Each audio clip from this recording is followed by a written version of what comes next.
Hello, everybody. Scott Golden here with the Golden Opportunities Coaching and Pro Wrestling Logic YouTube channels. This is the Wrestling Challenge review series for the 16th of October 1994.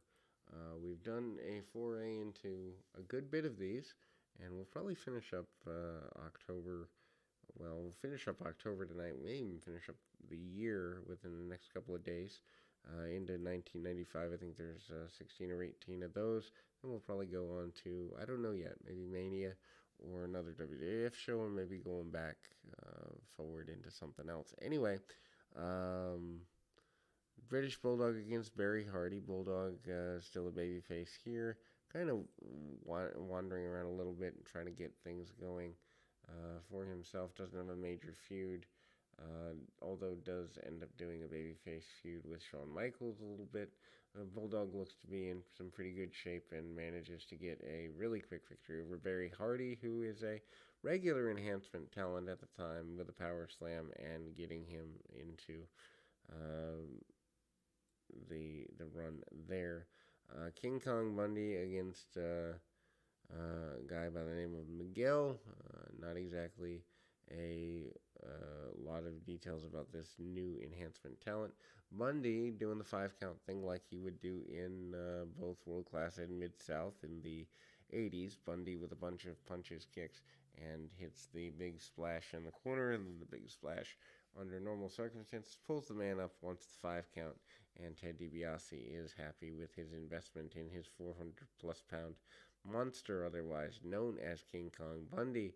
Then we move to the Charlie Min, who is only with the WWF for a little while, hyping the upcoming house show series. Still talking about the October 28th, 29th, Madison Square Garden and New Jersey loop.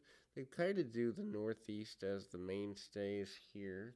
Remember Providence, they didn't come to as much, maybe every 6 weeks instead of every four in 1994. But anyway, we move to the Smoking Guns against Reno, Riggins, and Chris Kanyon. Yes, that Chris Kanyon, otherwise known as Everybody Loves Kanyon, Mortis, whatever have you. Chris Kanyon doing enhancement matches in this time period. Barry Horowitz is his tag team partner, so Horowitz a pretty big mainstay in the WWF. Enhancement talent team run here, and we kind of go forward there. Horowitz hits a couple of shots on Billy Gunn. Some clotheslines, punch kick, very basic things, and big power slam by Billy Gunn, as it were, and tags off to Bart. Bart hits a couple clotheslines and some hip tosses. They hit the sidewinder together and a gut wrench suplex by Bart as well. And the Smoking Guns are ready for basically their foray with the Heavenly Bodies is a good bit here. Mabel out next versus an enhancement talent. Whoomp, there it is, written across Mabel, who's dressed in all purple. Enhancement talent doesn't look very impressive. Punch kick, and the enhancement talent goes down. They do the old Greco-Roman knuckle lock, and obviously, good old Mabel is in control there. Big splash and the spin wheel kick and the win there. Highlights of Bob Backlund on the Heartbreak Hotel with Shawn Michaels from Superstars.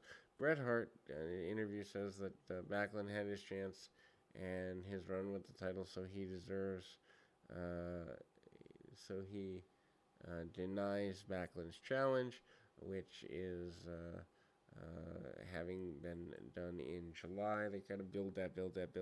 Obviously, goes there. Bret Hart says there are many worthy challengers, and he wants to give as many opportunities as he can at the championship to the worthy challengers. Then we go to Well Done against John Crystal and Mike Chloe. Mike Chloe, a guy that's been around for about a year, maybe doing enhancement work, maybe a little more, not too much more than that, but Well Done. Timothy Wells, Stephen Dunn, Harvey Whippleman with them. Very, kind of one-sided deal here. The Well Done team do some double team maneuvers. There's never really a clear finish for them. Sometimes they use a DDT, sometimes they use an inverted suplex. Well Done, though, kind of an enhancement team to do first to third match duties on the house shows at the time. Why they're brought up and other people are let go at the time doesn't really make sense. Maybe Vince trying to cycle through new people, new opportunities, and get things going there. Anyway, Duke the Dumpster Josie faces off against an enhancement talent, and the Duke the Dumpster Josie thing not exactly getting over fully by any stretch of the imagination. Josie with some punches, some kicks, and the all the way around power slam maneuver, as it were. Josie not exactly going to have a barn burn of a match. Then we go to another enhancement match. This time, uh, Jarrett versus Ross Greenberg. Jarrett in kind of magenta tights and all that. Jarrett actually giving or actually multicolored tights, almost a uh, uh, mocking of Bob Sparkplug Holly with the multicolored tights. Anyway, Jarrett takes a couple of shots and gets taken down. Jarrett then also hits a couple of shots and is pretty aggressive here. Jarrett, though, locks on the attempted figure four and gets a victory there. Working over the leg for a couple of minutes before doing that. Match is short, and Greenberg is a good foil for Jeff Jarrett. Of course, by 1995, he goes on to be the Intercontinental Champion, but they're building and building here. Charlie Min talking about the house shows coming up in the New York, New Jersey area. Bret Hart and Jim Neidhart championship match there. Former Hart Foundation tag team partners, casket match, Yokozuna and The Undertaker also on top. Tickets still available at the box office, and we'll be back with more right after this.